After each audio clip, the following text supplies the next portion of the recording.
Victorine avait tout juste 18 ans.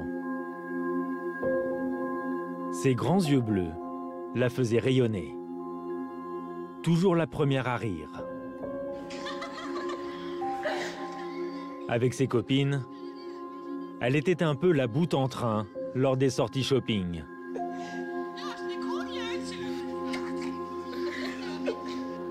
L'annonce de sa mort lundi dernier a plongé dans l'émoi Villefontaine, à 30 km de Lyon, où elle a grandi.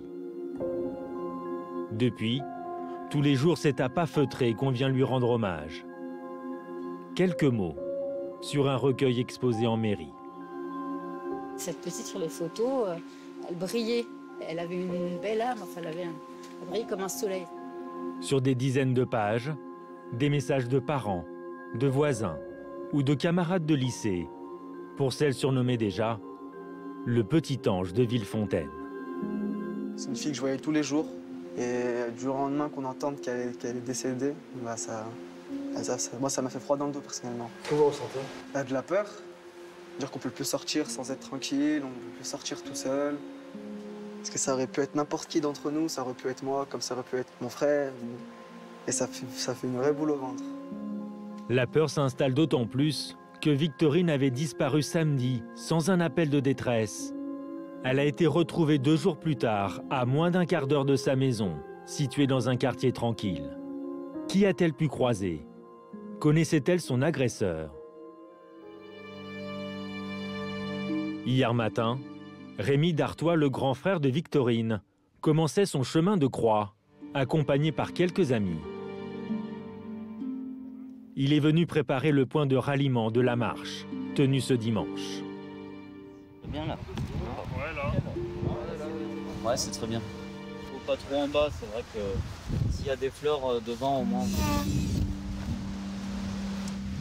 Orange, c'est la couleur préférée de Victorine et blanc, on la connaît tous. Hein. On va démarrer la marche blanche ici, donc. C'est la pureté. C'est ça. Ce qui la représente. Juste quelques fleurs, juste quelques mots de ce grand frère. Là, il y a la place pour que les gens puissent mettre d'autres fleurs autour.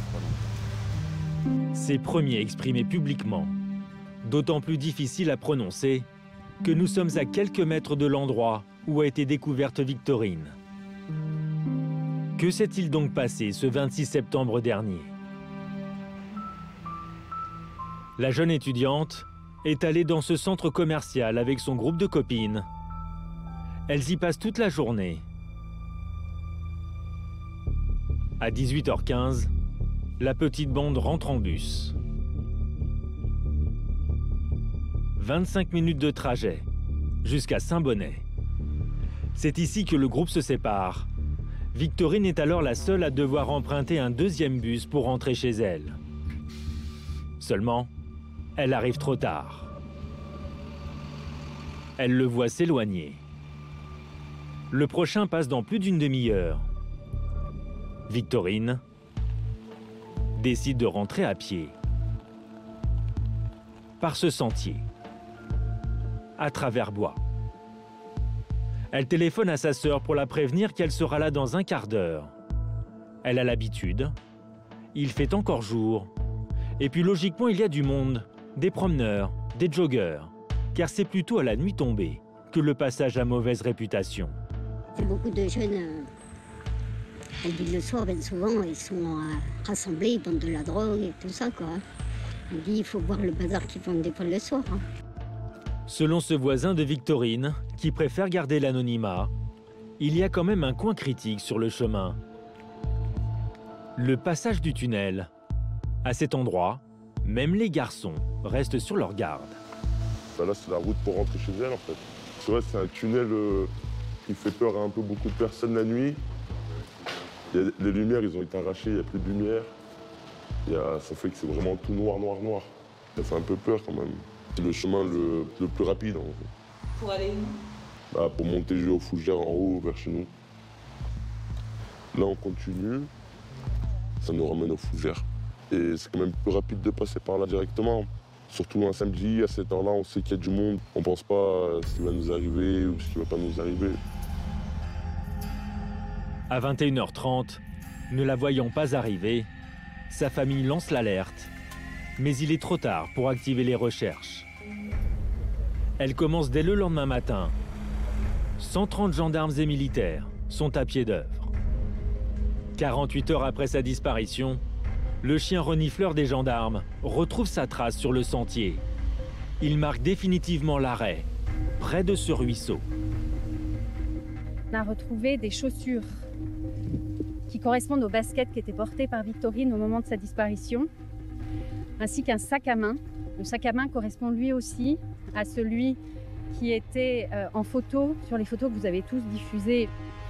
Et nous trouvons un petit peu plus haut sur le ruisseau un corps difficilement accessible. Victorine est morte noyée par son agresseur. Les premières autopsies attestent d'ecchymose, mais elles ne peuvent lever aucune autre hypothèse, y compris celle d'une agression sexuelle. Alors a-t-elle été suivie depuis le centre commercial? A-t-elle été repérée dans le bus? Ou bien a-t-elle fait une mauvaise rencontre dans le bois? Pour les camarades de Victorine, en tout cas, il y a bien une piste à écarter, celle d'une mauvaise fréquentation. Perso, j'ai écrit comme ça et comme ça, pareil. Moi, j'ai pris une autre photo, là. La jeune fille avait le même groupe d'amis depuis l'enfance. Elle était toujours extrêmement prudente. On se dit, il y a plein de gens qui traînent le soir, qui sortent beaucoup, etc.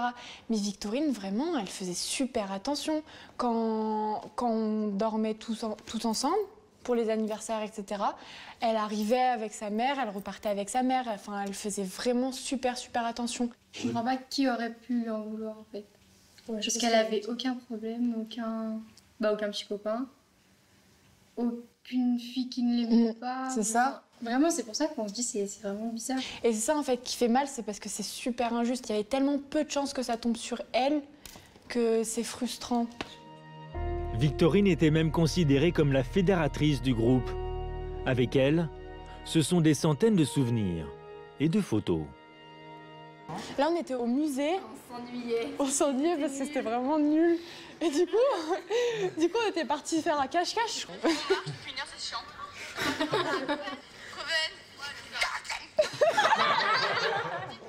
On avait la joie de vivre. Victorine, ce qui la représente, c'est son sourire. Son rire.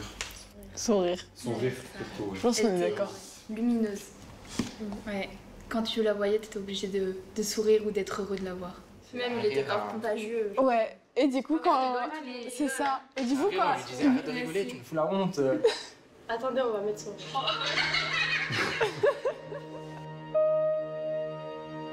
Le plus difficile pour ses amis, c'est que le lieu où Victorine a été repêchée était le terrain de jeu entre filles et garçons au collège. Le ruisseau où elle a été retrouvée, c'était un ruisseau qu'on longeait pour aller en sport. Et les garçons, ils aimaient trop nous prendre et faire genre qu'ils nous poussaient dedans. Du coup, c'est vrai que ça fait bizarre et c'est pour ça qu'on n'y croit pas trop parce qu'on... Enfin, je pense que c'est comme tout le monde, mais pour nous, c'est encore un jeu. Impossible d'accepter une mort si brutale. On se disait, c'est pas possible, c'est pas elle, et ils se sont trompés. Elle va revenir, elle va encore arriver aujourd'hui, avec nous. je pense qu'elle va revenir. J'espère qu'elle va revenir. Aujourd'hui, il prépare plusieurs livres d'or pour sa famille. C'est même tout un quartier qui se mobilise, notamment autour de l'église fréquentée par Victorine et ses parents. Le père Simon l'a vu grandir depuis toute petite. Je les ai connus il y a une dizaine d'années. Elle animait les messes avec le groupe d'ados. Elle était capable de prendre le micro, de faire une petite scénette avant la messe. Elle était capable de lire son problème sans stress, les textes de la messe, comment on va faire ce soir, en son honneur, en sa mémoire, aussi pour sa famille. Ce soir-là, et comme toute cette semaine, les messes sont dites pour Victorine. Priez pour que la famille retrouve un peu de paix. Simplement, qu'elle trouve un peu de paix, parce que des mots, il n'y en a pas.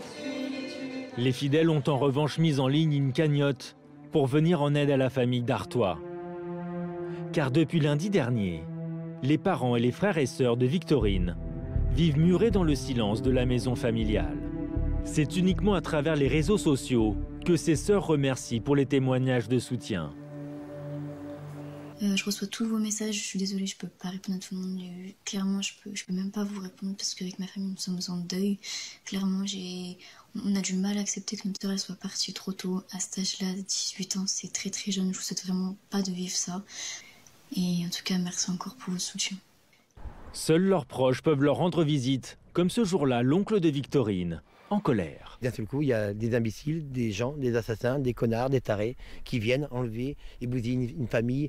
Alors on ne sait pas si c'est des récidivistes, si c'est des gens qui... On ne sait pas. Donc ça va être très difficile pour nous.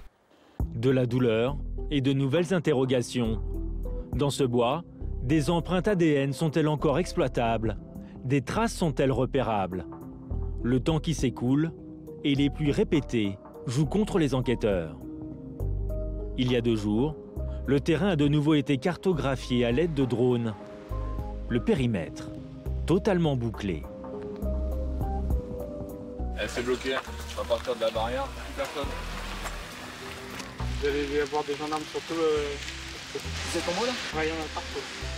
Et ça, je peux vous demander ce que vous avez fait comme ça? Oui, c'est... Si on est là, c'est qu'il y a quelque chose. C'est pas là gratuitement, je suis pas sous la flotte. Il se passe rien. Alors en ville, chaque matin, à la lecture de la presse, tout le monde espère de nouvelles pistes. Quand vous voyez un titre comme ça, il y a de quoi avoir peur, non? Oui. Ça doit pas exister des choses comme ça. Enfin, je veux dire, on n'a plus le droit de se promener, alors on n'a plus le droit, il faut rester à la maison, on ne sort plus, on fait plus rien. Qu'est-ce qu'on doit faire? On subit, hein, de toute manière. Qu'est-ce qu'on doit faire? On ne peut pas aller garder nos gosses à côté de nous en permanence. Donc, L'inquiétude grandit toujours un peu plus. Vous ne pouvez pas savoir, il y a des détraqués qui sont dans la nature, ça peut être une histoire d'une amourette, on ne sait pas. Si c'est un pervers sexuel ou des choses comme ça, c'est des bêtes, c'est des chiens, voilà, pour moi c'est ça, c'est tout. Hein. J'aurais une fille aujourd'hui qui a dans une tranche d'âge, enfin une adolescente, je serais sûrement pas tranquille non plus, quoi. Oui, c'est bien regrettable tout ça. À ce jour, les gendarmes ont procédé à une dizaine d'auditions, parmi elles des personnes déjà condamnées pour crimes sexuels ou crimes avec violence. Mais à la clé, aucune garde à vue. Le mystère de la mort de Victorine, la jeune étudiante, reste entier.